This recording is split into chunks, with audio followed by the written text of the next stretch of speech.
Be aware,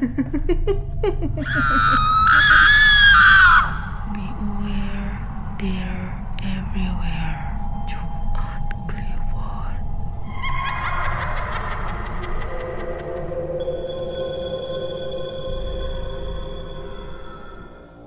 Ready Radio from Zero to Hero. Halo Sobat Ready, balik lagi sama gue Emir Radari, sering disapa Yanwar sebagai announcer program Jumat Kliwon. Selamat datang di Jumat Kliwon episode 2. Flashback dikit ke episode 1 yang kemarin, kita ngebahas tentang komplek yang disantet. Jadi pada episode 2 kali ini gue bakal ngebahas tentang rumah sakit. Kenapa sih rumah sakit? Mungkin yang Sobat Ready tahu, banyak terjadinya kematian yang ada di rumah sakit. Mungkin di cerita kali ini gue bakal ceritain tentang kematian dan yang ada di rumah sakit. Dan juga rasanya tuh rumah sakit, kenapa feel-nya tuh beda banget kalau lagi malam hari. Kayak serem aja gitu kalau malam-malam di rumah sakit. Iya gak sih? Dan juga kenapa banyak banget cerita-cerita mistis tuh ya terjadinya di rumah sakit.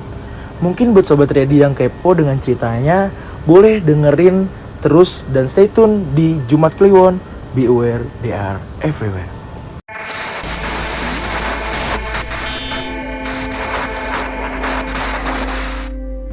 Jumat Kliwon, be aware, they are everywhere. Sobat Ready pernah gak sih ngebayangin di saat Sobat Ready lagi terbaring sakit di rumah sakit dengan kondisi yang lemah, tapi gak tahu kapan bakal sembuhnya. Dan yang menemani Sobat Ready di malam hari di rumah sakit itu bukanlah teman, keluarga, atau bahkan orang tersayang, melainkan malaikat maut. Jadi di cerita pertama ini ada seorang wanita, gue sebut saja yang namanya Alma. Alma merupakan remaja yang memiliki daya tubuh yang lemah, membuat ia sering terkena berbagai penyakit. Alma mencoba segala cara agar ia sembuh. Tetapi Alma merasa bahwa segala cara yang ia lakukan nihil hasilnya.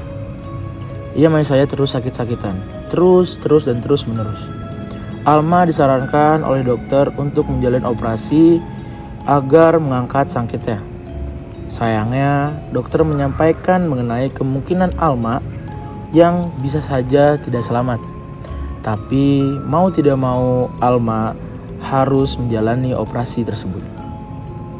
Beberapa hari sebelum operasi, Alma selalu bermimpi mengenai hal-hal yang aneh, seperti melihat dan mendengar banyak orang yang sedang menangis, seperti bermimpi mengenai sosok hitam, besar dan tinggi, dan juga yang paling membuat ia takut, mimpi mengenai operasi yang nantinya akan dijalankan gagal dan ia meninggal.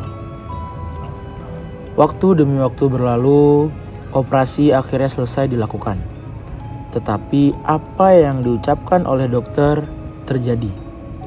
Alma mengalami beberapa kendala yang mengharuskan rawat inap untuk observasi lebih lanjut. Sayangnya seluruh kamar rumah sakit penuh, mengharuskan dirawat inap berdua dengan pasien seorang nenek-nenek di sampingnya. Dibatasi hanya dengan tirai tipis. Alma yang masih belum sadar sepenuhnya karena sakit pasca operasi mencoba untuk beristirahat. Alma terbangun di malam hari, kepalanya berdenyut sakit dengan kuping yang berdengung. Alma mencoba untuk melihat sekitar dan secara tidak sengaja ia melihat sesosok makhluk hitam besar dan tinggi berdiri di antara tirai Alma dengan tirai nenek di sampingnya. Diiringi dengan suara-suara bisikan.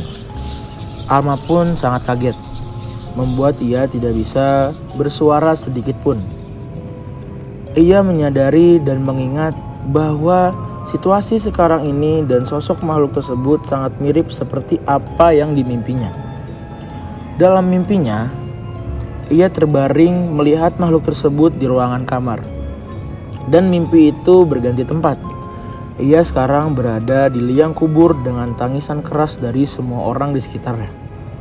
Dan mimpi tersebut terjadi padanya sekarang. Bagaimana ia sedang berbaring di ruangan rumah sakit dan melihat makhluk tersebut berdiri di depannya. Kepala makhluk tersebut menggeleng-geleng seperti melihat Alma dan nenek di sampingnya. Ia sangat ketakutan, berpikir ia akan meninggal besok harinya. Kepala Alma kembali berdenyut sakit. Alma terbangun di pagi hari dengan suara lalu lalang orang dan suara orang menangis di sekitarnya. Ia bernafas lega karena tidak meninggal seperti dalam mimpinya. Alma bertanya pada suster yang lewat. Tidak disangka nenek yang berada di sampingnya lah yang ternyata meninggal dunia tadi malam. Alma ketakutan setengah mati. Berarti makhluk hitam yang ada di mimpinya dan kemarin malam adalah malaikat maut yang sedang memilih jiwa yang mana yang akan diambil, antara Alma atau nenek yang ada di sebelahnya. Dan nenek tersebut meninggal seperti di mimpi dirinya. Oke, kita lanjut ke cerita kedua.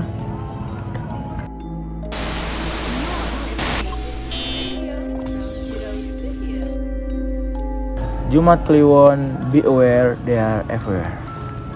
Di cerita kedua kali ini ada seorang wanita yang gak pernah menyangka bahwa teman yang baru ia kenal akan membawanya kepada ketakutan dan pengalaman yang gak bisa ia lupakan. Jadi perempuannya ini gue sebut saja namanya Amira. Amira merupakan seorang perawat yang akan melaksanakan magang. Ia akan ditempatkan pada daerah yang jauh dari tempat tinggal aslinya. Mengharuskan Amira menyewa kos-kosan untuk tempat ia tinggal.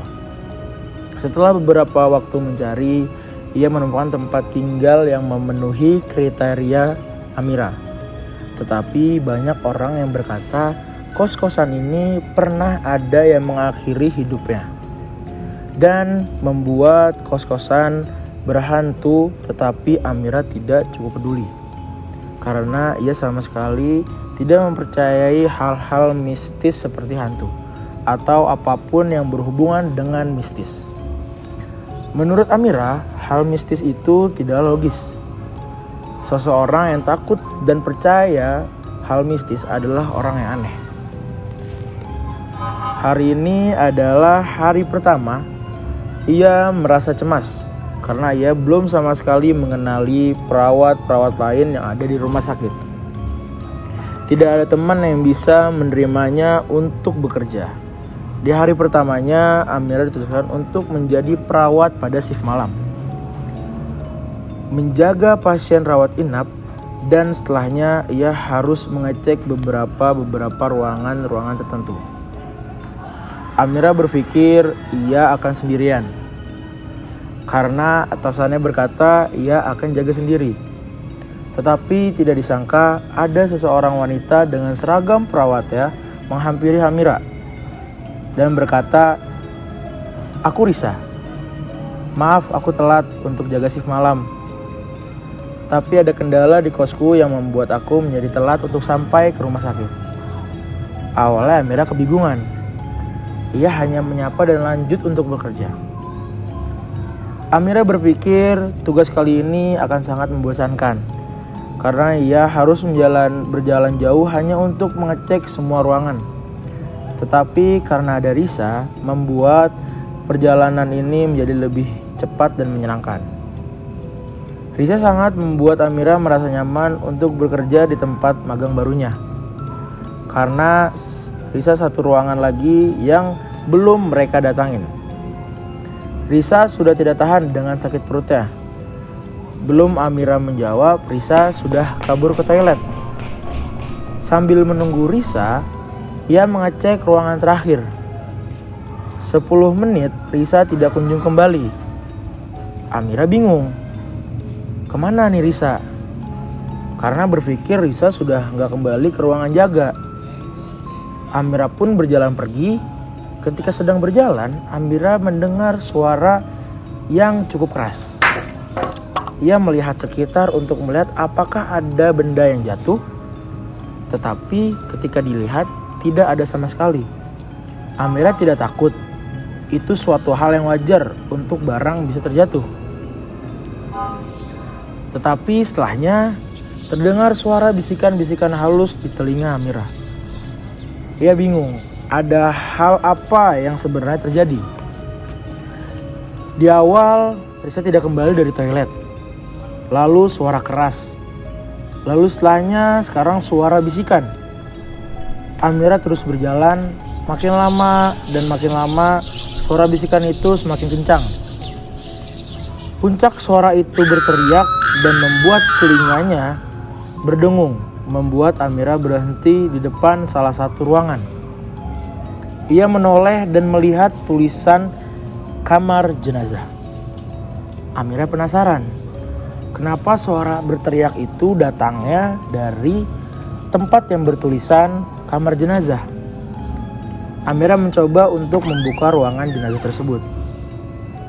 Matanya seketika tertuju pada satu mayat yang berada di luar pendingin jenazah dan hanya ditutupi kain kafan. Ketika mendekat, ia melihat tangan yang sedikit keluar dari kain. Tangan yang memiliki luka melingkari tangan tersebut. Amira sangat kaget karena luka itu sama persis dengan luka yang ia lihat. Dengan rasa penasaran, ia membuka kain putih tersebut. Seketika Amira mundur beberapa langkah dengan pupil mata yang bergetar.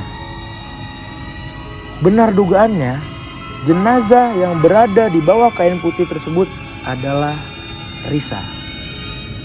Teman satu shiftnya yang menemani Amira dari awal shift dan yang hilang begitu saja karena pergi ke toilet.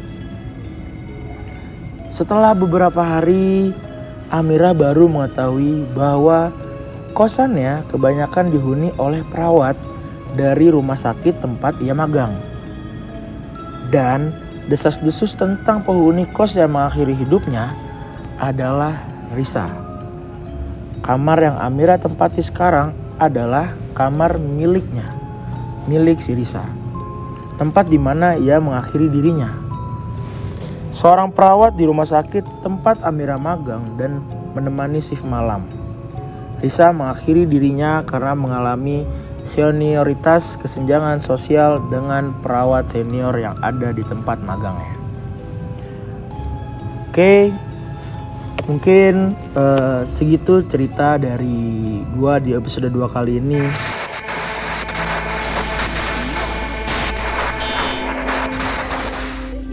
Jumat Kliwon, be aware they are everywhere. Gimana nih Sobat Ready yang udah dengerin cerita pertama dan cerita kedua yang gue ceritain tentang rumah sakit yang mistis. Menurut gue cerita pertama itu tuh sebuah mimpi, tapi lu tuh setengah sadar.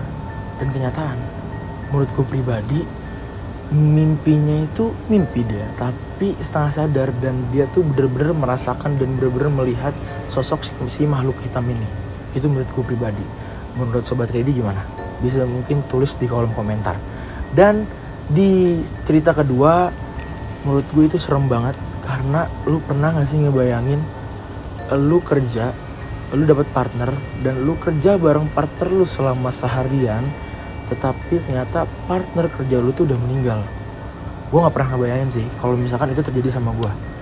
Mungkin Sobat Ready bisa tulis opini dan pendapat kalian di kolom komentar yang ada di bawah.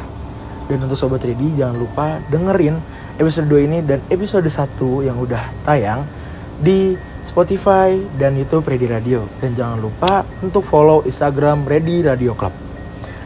Mungkin segini aja dari gue Yanur Adahari sebagai announcer pamit undur diri. From zero to hero.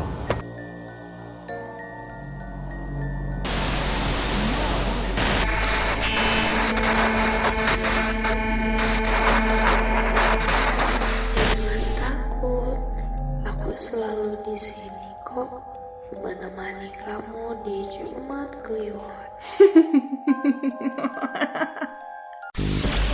You're listening Ready Radio from zero to hero.